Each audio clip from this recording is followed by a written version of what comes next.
اور رات میں اکیلے کوئی کچھ کر رہا کوئی کچھ کر رہا ہے، جس کی وجہ سے دیر ہوتی ہے سونے میں، نہ فجر میسر ہوتی ہے نہ تلاوت میسر ہوتی ہے۔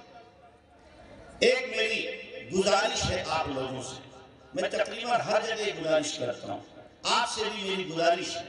وہ گزارش یہ ہے کہ جب عشاء کی نماز ہو جائے، اولاً تو اپنے گھر کے تمام ممبروں کو جو بڑا ہے وہ اس بات کا مکلف کرے کہ رات کے اس وقت تک سب کو گھر میں آ جانا ہے، الا ہے کہ کوئی شدید مجبوری ہو تو بات الگ ہے، کہ رات کے 9 بجے یا 10 بجے سب کو گھر میں آنا ہے۔ اس کے بعد اگر کوئی آئے گا تو دروازہ نہیں کھلے گا۔ ہمارے بچے عموماً کیا کرتے ہیں، 4 یہاں بیٹھے، 6 یہاں بیٹھے، 2 یہاں بیٹھے، اور بیٹھ کر کے موبائل پہ دیکھ رہے ہیں، آپس میں گپیں لڑ رہے ہیں، تب سرے چل رہے ہیں، رات کے 1 بجے 2 بجے اس کے بعد گھر جا رہے ہیں۔ ماں باپ کو فکر نہیں ہے کہ میرا بچہ کیا کر رہا ہے، بگڑ رہا ہے کہ بن رہا ہے، کیسے لوگوں کی صحبت میں بیٹھا ہوا ہے، ماں باپ کو اس کی فکر نہیں ہوتی۔ تو اس لیے اولاً تو اپنے گھر کے تمام ممبروں سے کہو کہ رات کے اس وقت تک سب کو گھر میں آنا ہے، ورنہ دروازہ نہیں کھلے گا اور پھر صبح کو سزا لگ ملے گی۔ اور دوسرے، جب گھر میں سب آ گئے، گھر کے سارے موبائل کھولو، ایک تھیلی میں جھولے میں رکھو اور پھر تالے میں رکھ دو، سب کے موبائل جمع۔ ایک سادہ موبائل گھر کا جو گارجن بڑا ہے وہ اپنے سرانے رکھ لے کوئی ایمرجنسی کال آنے کے لیے، باقی سب کے موبائل اکٹھے کر کے تالے میں رکھو کہ جب صبح نماز ہوگی، تلاوت ہوگی، ذکر ہوگا، اس کے بعد ناشتہ ہوگا تب موبائل ملے گا، اس سے پہلے کسی کو موبائل نہیں ملے گا۔ اگر ہم اپنے بچوں کو بچانا چاہتے ہیں رات کی خرافات سے اور رات کی فحاشی اور عریانیت والے مناظر کے دیکھنے سے، ورنہ آج کل جوان جن بدکاریوں کے اندر اور فحاشیوں کے اندر مبتلا ہے، الامان والحفیظ، تو بھائی یہ تو کرو گے کہ نہیں کرو گے؟ بھائی آپ سے پوچھ رہا ہوں، آپ عوام سے کرو گے کہ نہیں کرو گے؟ بھائی کون کون کرے گا؟ ہاتھ اٹھاؤ۔ بھائی ہم تو تشکیل والے آدمی ہیں، کسی نہ کسی درجے میں تشکیل ضرور کریں گے، اس لیے کہ میں پکا جماعتی بھی ہوں، سال لگایا ہوا جماعتی ہوں، آپ کہہ سکتے ہیں سند یافتہ،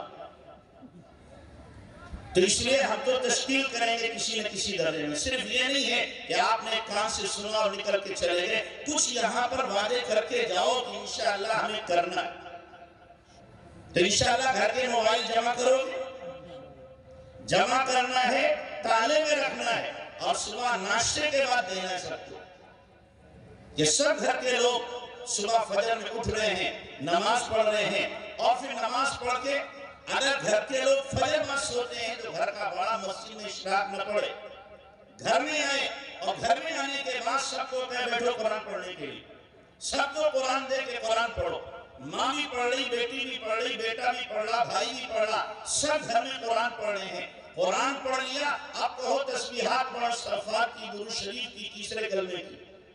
جب یہ سارے کام ہو گئے، اب اشراق چاہو تو پڑھ لو، یہ نفلی معاملہ ہے، اشراق چاہو تو پڑھ لو، اس کے بعد اب ناشتہ ہوگا، پہلے روح کا ناشتہ، بعد میں جسم کا ناشتہ۔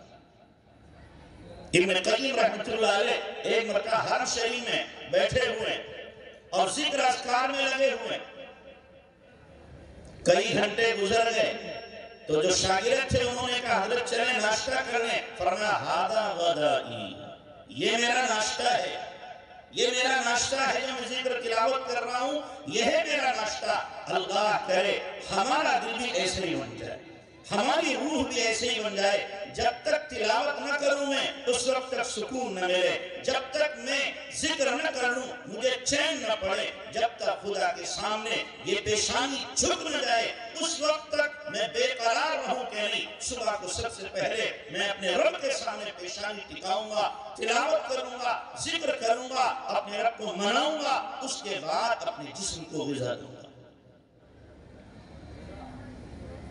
تو عبداللہ ابن مقفع کا میں واقعہ سنا رہا تھا، بیچ میں آیا تو عبداللہ بن مقفع جا رہا تھا، قرآن کوئی بچی تلاوت کر رہی اور 13واں پارہ ہے، 12واں پارہ ہے، وہ بچی یہاں پر پہنچی، وقيل يا أرض ابلعي ماءك ويا سماء أقلعي وغيض الماء وقضي الأمر واستوت على الجود وقيل بعدا للقوم الظالمين. یہ آیت جب اس بچی نے پڑھی ہے، عبداللہ بن مقفع بالکل ششدر و حیران، اپنی جگہ پہ کھڑا، پیر ایسا رہے جام ہو گئے.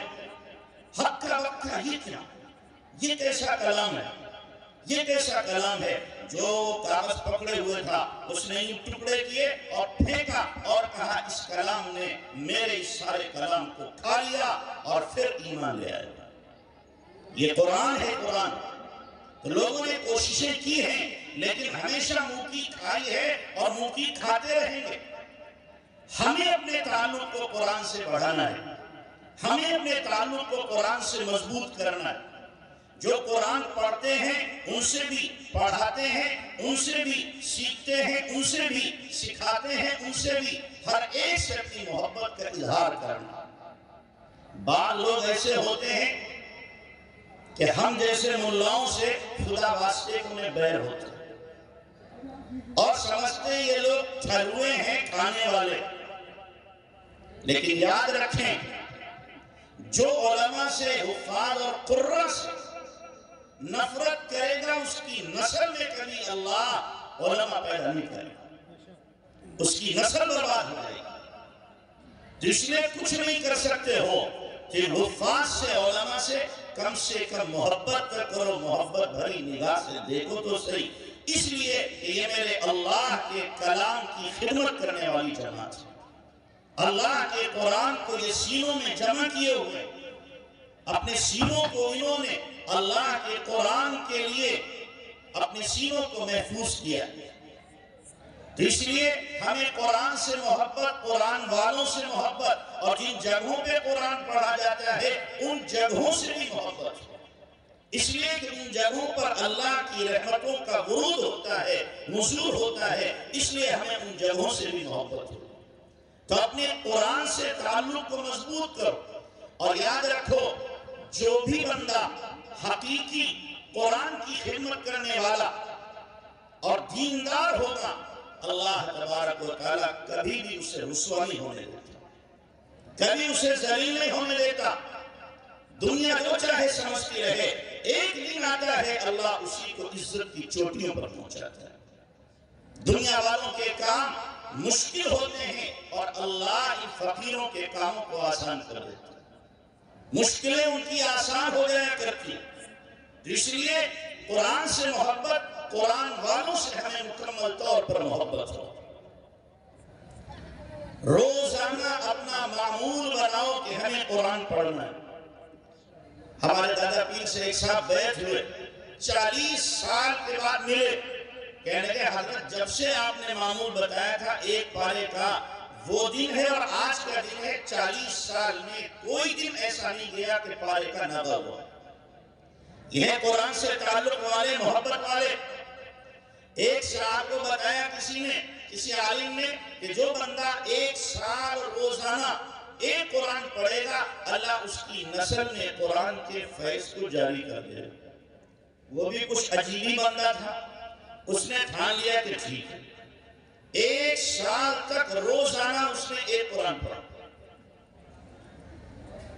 سردی، گرمی، برسات، بیماری، صحت، خوشی، غمی، سفر، حضر، ہزار قسم کی آدمی کے ساتھ کیا ہے پریشانیاں ہیں، لیکن 1 سال تک اس نے روزانہ ایک قرآن پڑھا.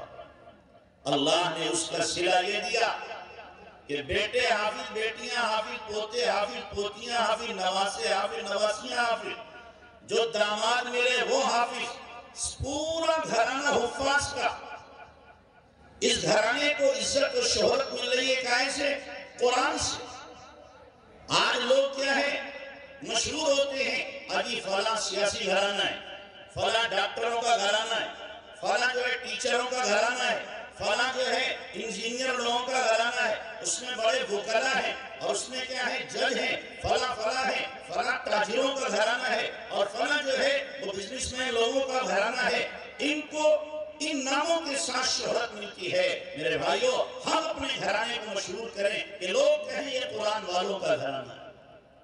یہ قرآن والوں کا گھرانہ ہے، اس میں بڑے حفاظ ہیں، بڑے علماء ہیں، اور اس کے اندر بڑے قرہ ہیں۔ اس گھرانے میں 20-30 حافظ عالم اور قرہ ملیں گے۔ اللہ کرے ہمارے گھروں کو جو شہرت ملے وہ قرآن کے ساتھ ملے، باقی ساری شہرتیں ختم ہونے والی۔ اور ایک بات اور یاد رکھو، ساری ڈگریاں بھی ختم ہو جائیں۔ کوئی کتنی بڑا ڈاکٹر ہے، ماسٹر ہے، انجینئر ہے، پروفیسر ہے، IAS ہے، PCS ہے، جیسے ہی آخری سانس نکلا اور دم اس نے توڑا، ڈگری وہیں پر ختم ہو گئی۔ اب یہ قبر میں ڈگری نہیں جائے گی اس کی، ختم۔ فراٹے دار انگلش بولتا تھا، قبر میں جا کے انگریزی بولے گا، ختم اس کی انگریزی۔ لیکن حافظ صاحب جو دنیا میں حافظ تھے، قبر میں جا کے بھی حافظ ہیں یا ختم ہو جائے؟ قبر میں بھی حافظ رہیں گے۔ اور یہ قرآن جس کی خدمت یہاں کی ہے، یہاں یاد رکھا ہے، منکر نکیر جب آئیں گے سوال کرنے کے لیے تو ایک بندہ کھڑے ہوگا کونے میں، منکر نکیر کہیں گے بھائی جاؤ تم اپنا کام کرو، ہم اس سے سوال جواب کریں گے۔ وہ کہے گا نانا ہم یہی کھڑے رہیں گے، تمہیں اگر سوال جواب کرنا ہے کرو، ہم اس کا ساتھ نہیں چھوڑیں گے۔ کیوں بھائی تم کون ہو؟ وہ کہے گا میں قرآن، اس نے دنیا میں مجھے نہیں چھوڑا، میں قبر میں حشر میں اس کو نہیں چھوڑوں گا۔ حافظ صاحب کی ڈگری وہاں بھی موجود ہے، وہاں بھی یہ قرآن سنائیں گے، حشر میں پہنچیں گے تو بھی اعجاز ملے گا، اور جنت میں پہنچیں گے تو بھی اعجاز ملے گا۔ حافظ جنت میں بھی قرآن پڑھتا ہوا جائے گا، حشر میں بھی قرآن پڑھے گا، قبر میں بھی قرآن اس کا ساتھ دے گا۔ ساری ڈگریاں فلاپ ہیں، ساری ڈگریاں ختم ہیں، لیکن قرآن کا حافظ دنیا میں بھی حافظ ہے اور بعد مرنے کے بھی حافظ رہے گا، اور یہ قرآن اس کا ساتھ دے گا۔ تو اس لیے ہمیں بھی کیا ہے، قرآن سے اپنے ربط کو مضبوط کرنا، اپنے تعلق کو مضبوط کرنا ہے، اپنے بچوں کے دلوں میں قرآن کی عظمت کو بٹھانا ہے۔ آج اپنے بچوں کے دلوں میں لوگ کیا کہتے ہیں، بیٹا ڈاکٹر بنو گے کامیاب ہو جاؤ گے، انجینئر بنو گے بہت پیسے ملیں گے، ماسٹر بنو گے تو تمہیں اتنی تنخواہ ملے گی۔ یہ مائیں بھی سجاتی ہیں، باپ بھی سجاتا ہے، گھر کے جو گارجن ہیں وہ بھی سجاتے ہیں۔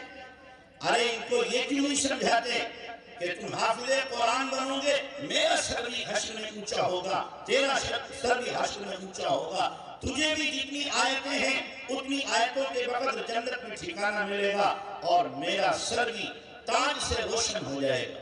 یہ ان کو سمجھاؤ، یہ ان کو بتاؤ، اور بچپن سے اپنے بچوں کو قرآن پڑھنے کا عادی بناؤ۔ آج کل عورتیں بچوں کی تربیت کرتی ہیں، لیکن جیسی کرنا چاہیے ویسی نہیں۔ میرے حضرت کے پاس میں خاتون آئی اپنے 2 سال کے معصوم بچے کو لے کر کے، اور اس نے کہا حضرت میرے بچے کا سبق سن لو۔ حضرت سمجھے یہ بچہ جو ہے کلمہ وغیرہ سنائے گا؟ کہا ٹھیک ہے بیٹا آؤ۔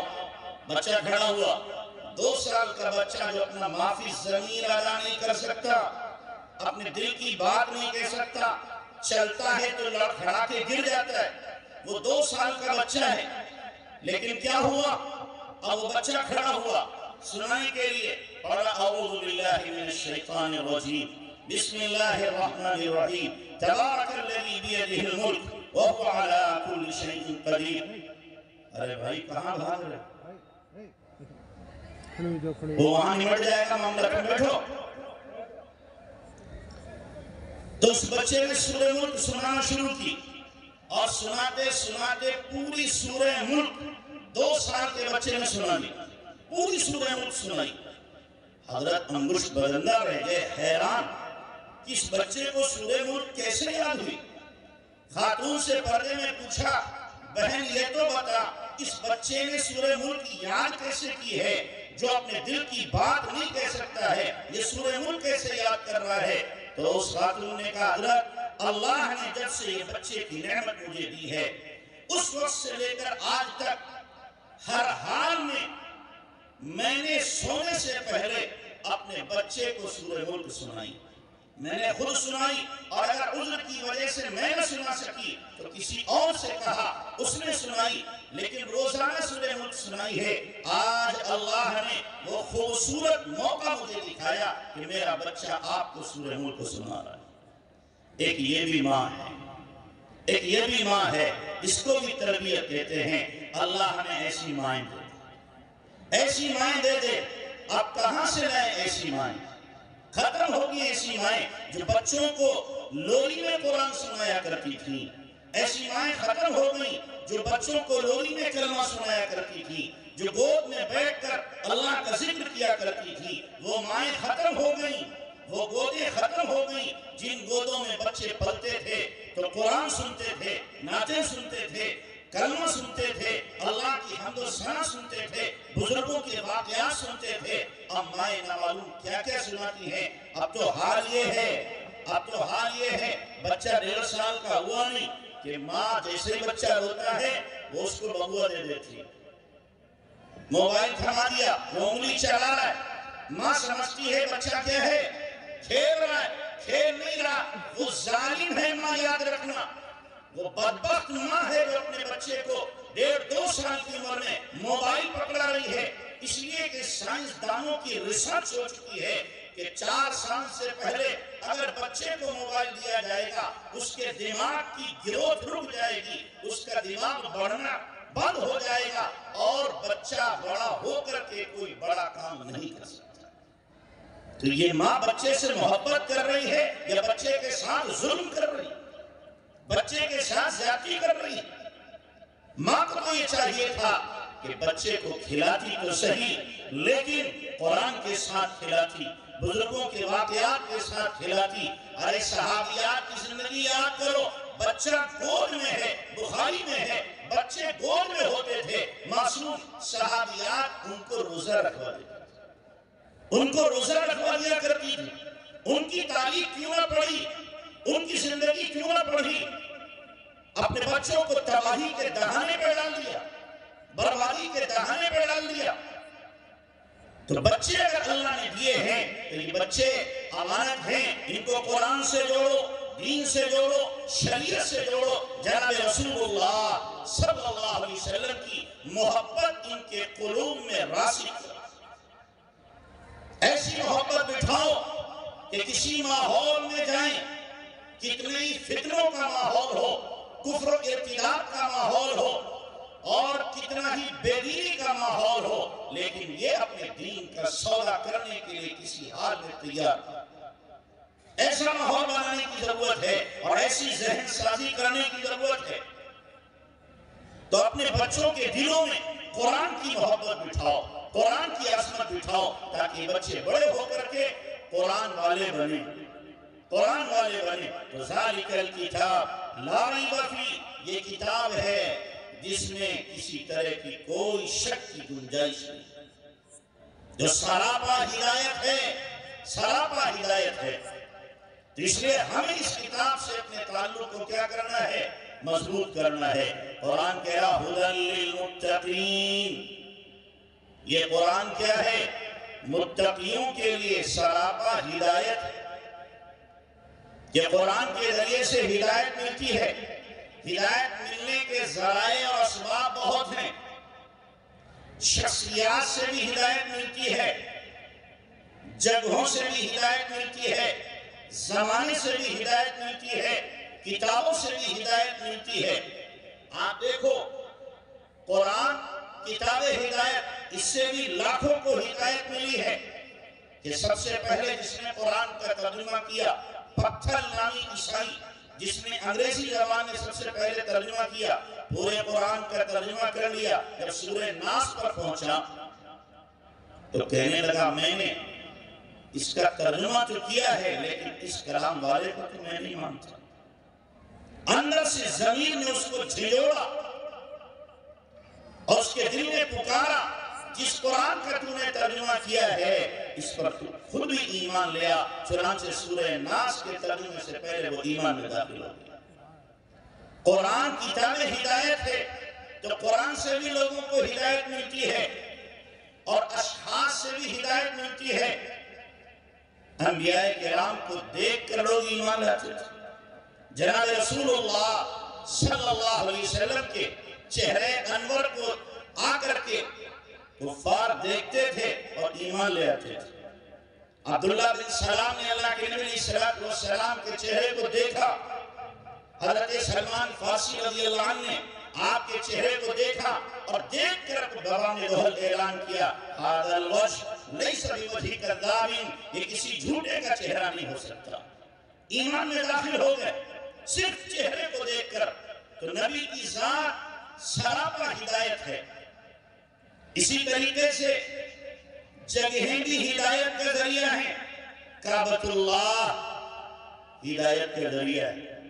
عالم کی ہدایت چھپی ہوئی ہے۔ قرآن کے اندر خود اللہ تبارک و تعالیٰ نے اعلان کیا ہے، ہدی للعالمین۔ تو کعبۃ اللہ کو دیکھ کر ہدایت ملتی ہے۔ کتنے ایسے شرابی، کبابی، جوانی، بدکار، بدماش جاتے ہیں لیکن کعبۃ اللہ پر نظر پڑتی ہے تو آنکھوں سے سیل رواں جاری ہو جاتا ہے اور پھر ہمیشہ ہمیشہ کے لیے توبہ طائب ہو کر کے اللہ کے ولی بن جاتے ہیں۔ ایک جوڑا ہمارے اندر لکھا ہے، جدہ میں رہتا تھا عیسائیوں، انہوں نے کہا کہ چلو مسلمانوں کا کعبہ ہم بھی جا کے دیکھتے ہیں۔ کیسا بھیس بدلا، احرام پہنا اور کسی طریقے سے چیک پوسٹ تھے چوری سے نکل گئے اور حرم میں میاں بیوی دونوں پہنچ گئے۔ جب پہنچے اور کعبۃ اللہ پہ نظر پڑی تو بیوی شوہر کو دیکھ رہی ہے، رو رہی ہے، شوہر بیوی کو دیکھ کے رو رہا ہے، دونوں کے آنسو جاری، دونوں رو رہے ہیں، سسکیاں ان کی نکل رہی۔ بیوی نے پوچھا کیا ارادہ؟ شوہر نے پوچھا تمہارا کیا ارادہ؟ کہ جی ایمان لانے کا، جس رب کا یہ گھر ہے اس رب پر ہم ایمان لاتے ہیں اور اس رب کو ماننے کے لیے تیار ہیں۔ جس رب نے قرآن بھیجا ہے ہم اس رب پر ایمان لاتے ہیں، قرآن پر ایمان لاتے ہیں۔ کعبۃ اللہ کو دیکھ کر انہیں ہدایت ملی۔ تو جگہوں سے بھی ہدایت ملتی ہے۔ جگہوں سے ہدایت یہاں تک ملتی ہے کہ 100 کا قاتل صرف نیکوں کی بستی کا ارادہ کرتا ہے، صرف ارادہ کرتا ہے، چل پڑتا ہے، پہنچتا نہیں ہے، بیچ راستے میں ہے اور موت آ جاتی ہے، اللہ اس کے لیے جنت کا فیصلہ کر دیتا ہے۔ صرف جگہوں سے، ایسے آپ کا یہ مدرسہ ہے، جگہ تو ہے لیکن کتنے ایسے حفاظ ہیں کہ اللہ تبارک و تعالیٰ نے ان کو قبول کیا ہے، کتنے ایسے ہیں جو قرآن پڑھ کے نکلے ہیں اور قرآن کی خدمت کر رہے ہیں۔ تو جگہوں سے بھی ہدایت ملتی ہے، اشخاص سے بھی ہدایت ملتی ہے، کتابوں سے بھی ہدایت ملتی ہے اور زمانے اور وقت سے بھی ہدایت ملتی ہے۔ آپ دیکھو رمضان کا مہینہ آتا ہے کتنے لوگ ہدایت پا جاتے ہیں، زمانہ ہدایت دے رہا ہے۔ تو قرآن کیا ہے؟ ہدی للمتقین، متقیوں کے لیے سراپا ہدایت ہے۔ اس کا مطلب یہ نہیں ہے کہ صرف متقیوں کو ہدایت ملے گی، نافرمانوں کو ہدایت نہیں ملے گی، نہیں، ہدایت کے درجات ہیں۔ اعلیٰ ہدایت کا درجہ متقی لوگ قرآن سے حاصل کریں گے۔ ہدایت کے درجات ہیں، اسی لیے تو قرآن میں اللہ نے کیا فرمایا کہ نماز کی ہر رکعت میں تمہیں ہدایت مانگنا ہے۔ ہر رکعت میں ہم کیا کہتے ہیں؟ اہدنا الصراط المستقیم صراط الذین انعمت علیہم، اے اللہ ہمیں سیدھا راستہ دکھا دے۔ ہر رکعت میں چاہے فرض ہو، نفل ہو، واجب ہو، سنت ہو، ہر رکعت میں ہم کیا کر رہے ہیں؟ اللہ سے دعا مانگ رہے ہیں، اہدنا الصراط المستقیم۔ تو کیا ہمیں ہدایت ملی، ہم گمراہ ہیں؟ نہیں، ہدایت کا جو اعلیٰ مقام ہے، اے اللہ مجھے بھی عطا کر، جس درجے پر ہوں اس سے اونچا درجہ مجھے ہدایت کا دے دے۔ تو روزانہ مانگ رہے، ہر نماز میں ماننے، نماز کی ہر رکعت میں اللہ سے مانگ رہے۔ تو متقیوں کو ہدایت اعلیٰ درجے والی ملے گی، لیکن عام آدمی کو بھی قرآن سے ہدایت ملے گی۔ حضرت مولانا عبد الماجد صاحب دریابادی رحمۃ اللہ علیہ، ایک زمانہ ان پر ایسا گزرا جو کمیونسٹ ہو گئے، لیکن اللہ کو ہدایت دینا تھی۔ اکبر الہ آبادی سے ملاقات ہوئی تو اکبر الہ آبادی نے کہا مولانا کبھی قرآن بھی پڑھا ہے؟ اس میں کیا رکھا ہے؟ اس میں کیا ہے؟ کرنے میں یہ نہیں کہہ رہا کہ قرآن آپ اللہ کی کتاب سمجھ کے پڑھو، میں اس لیے کہہ رہا ہوں آپ عربی ادیب ہو، اس کے اندر عربی ادب بہت اچھا ہے، قرآن میں عربی ادب ہے؟ ہاں ہاں بہت اچھا عربی ادب کہ ٹھیک ہے دیکھیں گئے گھر پہ مولانا عبد المجید دریا بازی جوتے پہنے ہوئے قرآن کو لیا لیٹ کر کے پڑھا جو قرآن سمجھتا ہے نا یاد رکھو قرآن اس کے دل پر دستک دیتا ہے جو قرآن سمجھتا ہے تو اس کی زندگی پلٹ جاتی ہے قرآن آواز دیتا ہے تو کہاں جا رہا ہے ہدایت کا سامان میرے پاس موجود ہے تو مولانا جب پڑھا تو قرآن کا ادب سارے ادیبوں کا ادب ایک طرف سارے علماء کی بلاغت ایک طرف سارے فصاحت والوں کی فصاحت فصاحت کی ایک طرف اور قرآن کی بلاغت و فصاحت ایک طرف کوئی مقابلہ نہیں کر سکتا جب پڑھا تو حیران رہ کے اٹھ کے بیٹھے اب پڑھتے جا رہے ہیں پڑھتے جا رہے ہیں پڑھتے جا رہے ہیں کچھ دنوں کے بعد اکبر الہ آبادی سے پھر ملاقات ہوئی پوچھا اکبر صاحب نے ابھی پڑھا تھا قرآن جی پڑھا تھا اس میں تو بڑا ادب ہے بہت ہی شاندار ادب ہے قرآن کا کہتی ابھی کم سمجھ میں آیا تمہارے پھر کب پورا سمجھ میں آئے گا کہ وضو کر کے ادب سے پڑھو گے تو زیادہ سمجھ میں آئے گا اب وضو کر کے جو پڑھنا شروع کیا تو دل و دماغ روشن ہو گیا دہریت ختم ہو گئی اور پھر یہاں تک پہنچے کہ حضرت تھانوی رحمت اللہ علیہ کی خدمت میں پہنچے حضرت مدنی رحمت اللہ علیہ کی خدمت میں پہنچے اور پھر اسی قرآن کی تفسیر لکھی تفسیر مجیدی اور جگہ جگہ مرشد تھانوی نے فرمایا مرشد تھانوی نے فرمایا حوالہ دیا ہے کہ قرآن نے کیا کیا ان کے دل کی زنگ کو دور کر دیا کالت کو ختم کر دیا تو جو قرآن سمجھتا ہے قرآن یقینی طور پر اسے ہدایت کے لیے پکارتا تو گمراہوں کو بھی ہدایت ملے گی اور ہدایت یافتہ کو اعلیٰ درجے کی ہدایت قرآن کے ذریعے سے اللہ تبارک و تعالیٰ دے گا تو ہدی للمتقین قرآن سراپا کیا ہے ہدایت کا سامان ہے متقیوں کے لیے متقی کون لوگ جو پرہیزگار ہیں اطاعت شعار ہیں خدا کے نیکوکار بندے ہیں جن کی زندگی تقوی کے ساتھ اللہ کی نافرمانی نہیں کرتے اور اللہ کے احکامات میں کوتاہی نہیں کرتے جو اوامر کو بجا لاتے ہیں نواہی سے اپنے آپ کو مکمل طور پر روکتے اور تقوی ایسی چیز ہے کہ اللہ تبارک و تعالیٰ نے 6 جگہ پر تو یا ایھا الذین آمنوا کہہ کے مخاطب کیا ہے یا ایھا الذین آمنوا اتقوا اللہ وابتغوا الیہ الوسیلہ اے ایمان والو اللہ سے ڈرو یا ایھا الذین آمنوا اتقوا اللہ وقولوا قولا سدیدا جگہ جگہ پر اللہ تبارک و تعالیٰ نے مخاطب کیا ہے یا ایھا الذین آمنوا اتقوا اللہ اے ایمان والو تم دیکھو کہ تم نے کل کے لیے کیا تیاری کر رکھی ہے تقوی کا حکم اللہ نے ہر جگہ دیا ہے اور تقوی کے بغیر یاد رکھنا کوئی عمل ہمارا اللہ کی یہاں قابل قبول نہیں سب سے بڑا عمل تقوی ہے تقوی اگر زندگی میں ہے تو چھوٹا عمل بھی بڑا ہو جاتا ہے اور اگر تقوی نہیں ہے تو ہمارے عمل کا اللہ کے یہاں کوئی وزن نہیں اللہ تبارک و تعالیٰ نے وصیت کی ہے وَلَقَدْ وَصَّيْنَا الَّذِينَ أُوتُوا الْكِتَابَ مِن قَبْلِكُمْ وَإِيَّاكُمْ أَنِ اتَّقُوا اللَّهَ کہ ہم نے تم سے پہلوں کو بھی اور تمہیں بھی وصیت کی ہے أَنِ اتَّقُوا اللَّهَ اللہ سے ڈرو تقوی اختیار کرو اور پھر تقوی وہ نعمت ہے کہ جس کو میسر ہو جائے اس کے کام اللہ بنا دیتا ہے اس کی پریشانیاں دور ہو جاتی ہیں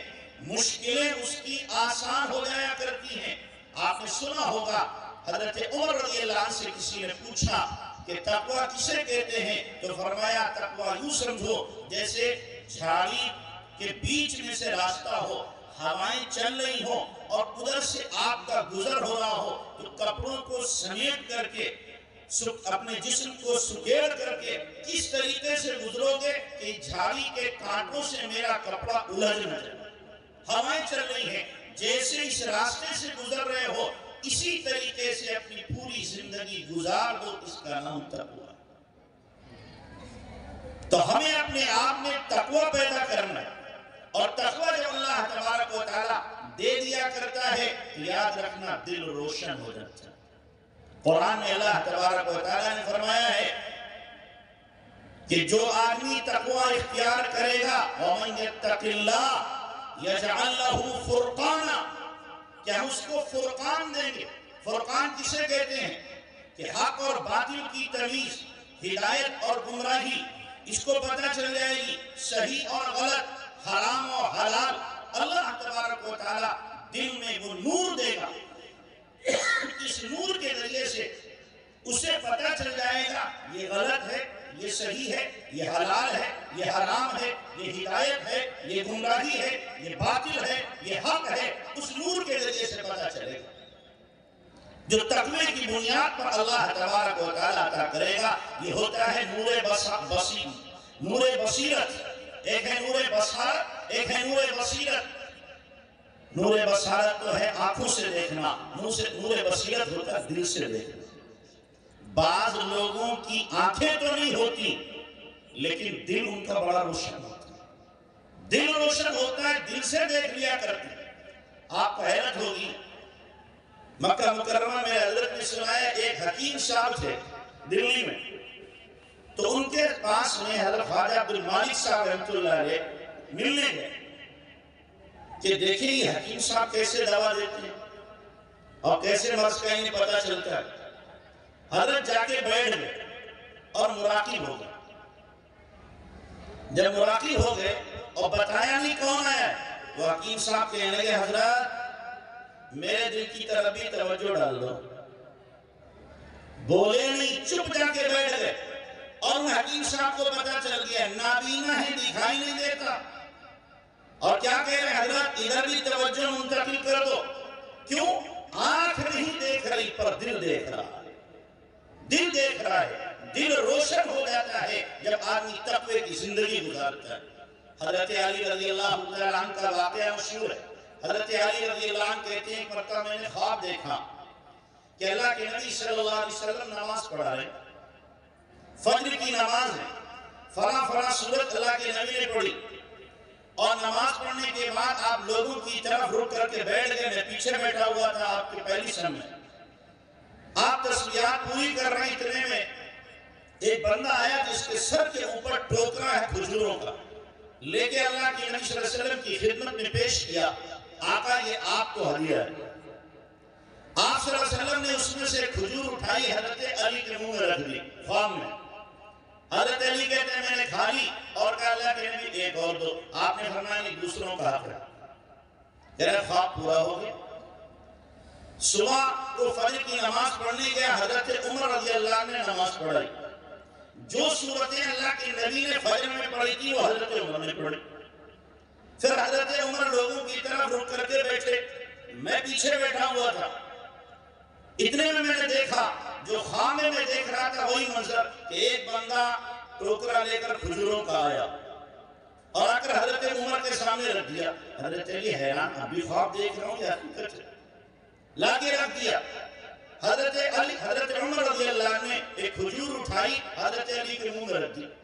حضرت علی نے کھا لی، کہا امیر المومنین ایک اور دے دو۔ فرمایا اللہ کے نبی نے دی ہوتی تو میں بھی دے دیتا، اللہ کے نبی نے دی ہوتی تو میں بھی دے دیتا۔ خواب علی دیکھ رہے، پتہ کس کو چل رہا ہے؟ حضرت عمر کو کیوں پتہ چلا؟ بلوٹوٹ ہو گیا تھا دلوں میں۔ بلوٹوٹ تو سمجھتے نہیں کہ دل کی بصیرت سے دیکھا تھا۔ اللہ والوں کے دل یہ جاسوس ہوتے ہیں، یاد رکھنا کیا ہوتے ہیں؟ جاسوس ہوتے ہیں، پتہ چل جایا کرتا ہے۔ تو حضرت عمر رضی اللہ عنہ کے دل میں وہ عکس آ گیا جو حضرت علی کے دل میں تھا۔ تو جب انسان کی زندگی میں تقوی ہوا کرتا ہے تو اللہ اس کو نور بصیرت دیتا ہے، جس نور بصیرت سے اس کو صحیح کا اور غلط کا، حلال کا، حرام کا، حق کا، باطل کا، ہدایت کا، ضلالت کا پتہ چل جاتا ہے۔ دونوں کو وہ الگ الگ کر دیا کرتا ہے، دونوں الگ الگ ہو جاتے ہیں۔ ایک مرتبہ حضرت خواجہ عبد المالک رحمۃ اللہ علیہ ایک صاحب نے دعوت کی، حضرت کے وہ محبین میں سے تھے. حضرت پہنچ گئے ان کے پاس کھانے کے لیے. کھانا جب رکھا گیا، کھانے کو حضرت نے دیکھا اور دیکھ کے فرمانے لگے تمہارے گھر میں خنزیر کب سے آ گئے؟ تمہارے گھر میں خنزیر کب سے آ گئے؟ اب وہ تو ہکا بکا یا اللہ یہ کیا ہوا کہ حضرت کہہ رہے خنزیر کب سے آ گئے؟ بیوی سے پوچھا یہ کھانا کیسے بنایا تم نے؟ کہ جی میں نے نہیں بنایا. پھر کہ پڑوس میں ہماری پڑوسن جو ہے وہ ایک زمانے سے کہہ رہی اب کی تمہارے پیر صاحب آئیں کھانا بنا کے میں دوں گی. اس نے بنا کے دیا ہے اور اس کا شوہر بینک میں کام کرتا ہے. اس کا شوہر بینک میں کام کرتا ہے. تو حضرت کو اس کھانے کے اندر نظر آیا، فرمایا تمہارے گھر کے اندر خنزیر کب سے آیا؟ یہ کہاں سے دیکھا ہے؟ آنکھوں سے نہیں، یہ دل کی بصیرت سے دیکھا ہے. جب انسان کے اندر تقوی ہوگا، پرہیزگاری ہوگی، اللہ کا خوف اور خشیت دل کے اندر ہوگی، تو اللہ تبارک تعالیٰ یہ نور بصیرت اس کو عطا کرے. تو اس لیے ہمیں بھی چاہیے ہم اپنی زندگی کے اندر کیا پیدا کریں؟ تقوی پیدا کریں. اور یہ اتنا عظیم الشان عمل ہے کہ اللہ تبارک و تعالیٰ نے ایک آیت کے اندر 2 جگہ اور ایک آیت کے اندر 3 جگہ تقوی کا حکم دیا ایک ہی آیت. فرمایا ایھا الذین آمنوا اتقوا اللہ ولتنظر نفس ما قدمت لغد واتقوا اللہ. پہلے بھی تقوی کا حکم، بعد میں تقوی کا حکم. 7ویں پارے میں اللہ نے فرمایا لیس علیکم جناح، تمہارے اوپر کوئی گناہ نہیں ہے کہ تم کیا کرو، کھاؤ تقوی اختیار کرو، پھر کھاؤ پھر تقوی اختیار کرو، پھر کھاؤ پھر تقوی اختیار کرو. 3 مرتبہ ایک آیت میں اللہ تبارک و تعالیٰ نے حکم دیا. فِيمَا تَعِمُوا إِذَا مَا اتَّقَوْا ثُمَّ اتَّقَوْا فِيمَا تَعِمُوا إِذَا مَا اتَّقَوْا وَآمَنُوا ثُمَّ اتَّقَوْا وَآمَنُوا ثُمَّ اتَّقَوْا وَأَحْسِنُوا. 3 مرتبہ ایک ہی آیت میں اللہ نے تقوی کا حکم دیا. اندازہ لگائیں ایک آیت کے اندر قرآن میں آپ کو کہیں 3 مرتبہ نماز کا حکم نہیں ملے گا، زکوٰۃ کا ایک آیت میں 3 مرتبہ حکم نہیں ملے گا، روزے کا ایک آیت میں 3 مرتبہ حکم نہیں ملے گا، حج کا ایک آیت میں 3 مرتبہ حکم نہیں ملے گا، دیگر اعمال کا بھی اسی طریقے سے ایک آیت میں 3 مرتبہ حکم نہیں ملے گا. لیکن تقوی وہ عظیم الشان عمل ہے کہ ایک آیت میں 3 مرتبہ اللہ تبارک و تعالیٰ اس کا حکم دے رہا ہے. اور پھر اللہ تبارک و تعالیٰ کی طرف سے جو تقوی اختیار کرنے والا ہے اس کے لیے اعلان ہو رہے ہیں. آپ جتنے بیٹھے ہوئے ہیں نا، اگر میں ایک ایک کر کے سب سے پوچھوں بھائی روزی کے مسئلے میں کون پریشان ہے، سبھی ہاتھ اٹھا دیں گے کہ میں پریشان ہوں. کروڑ پتی ہے وہ بھی کہے گا جی ہوں تو کروڑ پتی، لیکن آگے کیا لگائے گا لیکن مسئلہ پریشانی کا ہے آپ دعا کریں. روزانہ مرغے چرغے کھا رہا ہوگا، اس سے بھی پوچھو وہ کہے گا جی دال روٹی چل رہی ہے حضرت دعا کر دیں اللہ روزی کھول دے. وہ بھی یہی کہے گا. اللہ تبارک و تعالیٰ ہمیں نسخہ دے رہا ہے، اللہ نسخہ دے رہا ہے. اللہ تبارک و تعالیٰ فرمایا وَمَن يَتَوَكَّلْ، اللہ فرمایا وَمَن يَتَّقِ اللَّهَ يَجْعَلْ لَهُ مَخْرَجًا وَيَرْزُقْهُ مِنْ حَيْثُ لَا يَحْتَسِبُ. کہ جو تقوی اختیار کرے گا اللہ اولاً تو ہر مشکل سے اس کے لیے راستہ نکال دے گا. جہاں لوگ پریشان ہوں گے اس کے لیے راستہ نکل آئے گا. جہاں لوگ جھوٹیاں چٹکھاتے پھر رہے ہوں گے لیکن اللہ اس کے لیے آسانی پیدا کر دے گا. جو حقیقت میں متقی ہوتا ہے اللہ تبارک تعالیٰ اس کے کاموں کو آسان کر دیا کرتا ہے. ایک واقعہ میں آپ کو سناتا ہوں. ایک مرتبہ ہمارے حضرت مدینہ منورہ میں تھے، ایک صاحب آئے کہنے لگے حضرت دعا کر دیں. کیا ہوا کہ جی میرے دوست نے آج مجھے بہت کھری کھوٹی سنائی. کیوں کہ میں نے اس سے کہا تھا کہ میرے بیٹے کے لیے رشتہ ڈھونڈو، تو اس نے وہ تو میرے اوپر سوار ہو گیا. اللہ نے ان کو 9 بیٹے دیے تھے. کتنے؟ 9. اور انہوں نے اٹھا کے سب کو عالم حافظ قاری مفتی بنا دیا. 9 کے 9 حافظ عالم قاری مفتی. تو وہ میرا دوست میرے اوپر چڑھ بیٹھا، کہنے لگا تو بھی عجیب آدمی ہے، اٹھا کے سب کو ملا بنا دیا. ارے کسی کو حافظ بناتا, کسی کو عالم, کسی کو عالم, کسی کو قاری, اور کوئی ڈاکٹر, کوئی ماسٹر, کوئی انجینئر, کوئی پروفیسر بنتے تو دنیا بھی چلتی, دین بھی چلتا. تم نے سب کو ملا بنا دیا. تیرے پاس چھوٹا سا تو گھر ہے 2 کمروں کا. اب شادی کرے گا تو بہو کو کہاں رکھے گا؟ یہ تو 9 کمروں میں سو جائیں گے, وہ کہاں سوئے گی؟ کون تجھے اپنی بیٹی دے گا؟ کہ اتنا سنایا کہ میں تو ڈپریشن میں آ گیا, شاید میں نے کوئی جرم کر دیا, گناہ کر دیا ہے, اپنے بچوں کو عالم بنا کر کے. حضرت دعا کر دیں. حضرت نے کہا بہت اچھا, ہائی کورٹ میں چل کے تمہاری درخواست لگاتے. مکہ مکرمہ سپریم کورٹ ہے اور اللہ کے نبی کا روضہ کیا ہے؟ High court. چلو وہاں لگاتے ہیں درخواست. سلام پیش کرنے گئے کہ تم بھی کہنا ہم بھی کہہ دیں. سلام پیش کیا, درخواست لگا دی. 3 دن کے بعد آئے مٹھائی کا ڈبہ لے کر کے آئے کہ حضرت یہ قبول. حضرت فرمایا کوئی نئی خوشی ہے کیا؟ کہ نہیں حضرت. کہ پھر کہ حضرت کام ہو گیا. کیا ہوا؟ کہ سب کام ہو گیا, بن گیا کام میرا. کیا بنا بتاؤ تو صحیح. کہ حضرت آپ کے پاس سے گیا, مجھے پتا چلا 1 دن کے بعد ایک فیملی ہمارے ملک کی رہتی ہے مدینہ منورہ میں, اور بیوہ عورت ہے, اس کی بچیاں ہیں. تو ہم نے سوچا چلو وہاں رشتہ دیتے جا کر کے. اپنے بیٹے کا رشتہ لے کر کے میں اور میری بیوی گئے. دونوں کے دونوں جب گئے تو بیوی اندر چلی گئی, میں باہر بیٹھ گیا. ابھی 5 منٹ گزرے ہوں گے کہ بیوی ہانپتی کانپتی آئی. میں کہا اللہ خیر کرے, لیکن چہرے پر اس کے مسکراہٹ تھی, بشاشت تھی. میں نے پوچھا بیوی سے کیا ہوا؟ کہ جی ہو گیا. کیا ہو گیا؟ کہ سب ہو گیا. جی بتا تو صحیح کیا ہو گیا؟ کہ جی ان کی 9 بیٹیاں ہیں, ہمارے 9 بیٹے, اور ان کی ہر بیٹی ہمارے بیٹے سے چھوٹی ہے, جو اوپر نیچے ہیں. میں نے 9 بیٹوں کا رشتہ ان کی 9 بیٹیوں سے کر دیا ہے. جو بھی بڑا ہوتا جائے گا شادی کے قابل, اس سے رشتہ ہوتا جائے گا. اور انہوں نے کہا یہ ہمارا مکان ہے, یہ 3 منزلہ, ہمارا کوئی بیٹا ہے نہیں. جس بیٹے کا نکاح ہوتا رہے وہ گھر میں آ کے رہتا رہے. 5 منٹ میں کتنے رشتے ہو گئے بھائی؟ 9 رشتے ہو گئے. یا ایک رشتہ ڈھونڈنے کے لیے کئی جوڑی چپل ٹوٹ جاتے ہیں. ہوتی پریشانی کرنی ہوتی. یہ کیوں ہوا؟ وَمَن يَتَّقِ اللَّهَ يَجْعَلْ لَهُ مَخْرَجًا. جو تقوی اختیار کرے گا اللہ تبارک و تعالیٰ اس کے لیے راستہ نکال دے گا. جہاں لوگ پریشان ہو رہے ہوں گے, سجھائی نہیں دے رہا ہوگا, کیا کریں؟ اللہ تبارک تعالیٰ اپنے نیک بندوں کی اس طریقے سے ضرورتوں کو پورا کرتا ہے. جو چاہے کر کے دیکھ لے, جو چاہے دیندار بن کے دیکھ لے, جو چاہے اپنی زندگی میں تقوی لا کر کے دیکھ لے. لوگ پریشان ہوتے ہیں کہ مولوی ملا کہاں سے کھاتے ہیں, کیسے ان کی ضرورتیں پوری ہوتی ہیں. بھئی ایک اللہ والے نے کہا اللہ والوں کے ہاتھ اللہ کی جیب میں ہوتے ہیں. کہاں ہوتے ہیں؟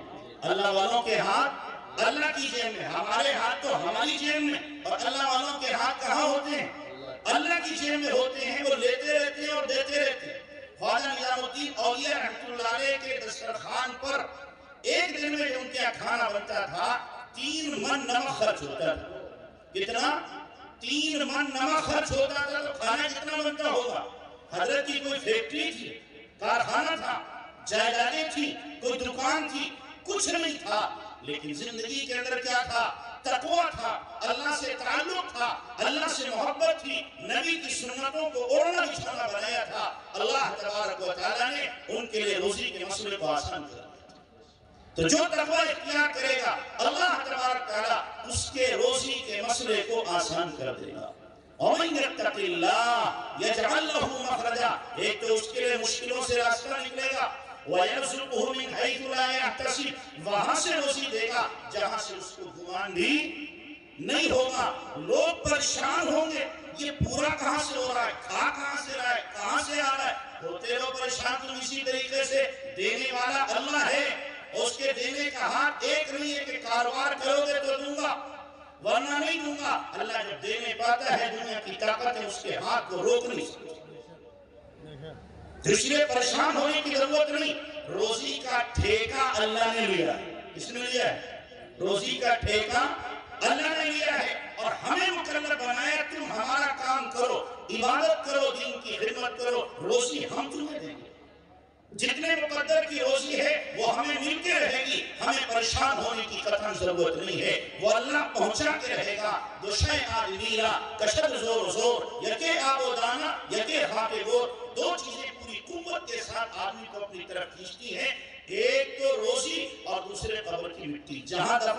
پہنچ کے رہے گا۔ وَيَرْزُقْهُ مِنْ حَيْثُ لَا يَحْتَسِبُ، روزی کے سلسلے میں لوگ بہت پریشان ہیں، لیکن یہ پریشان ہونے کی ضرورت نہیں ہے۔ جاہلوں کو اللہ نوازتا ہے اور پڑھے لکھوں کو اللہ محروم کر دیتا ہے۔ آپ لوگ جو علماء بیٹھے انہوں نے شعر پڑھا ہوگا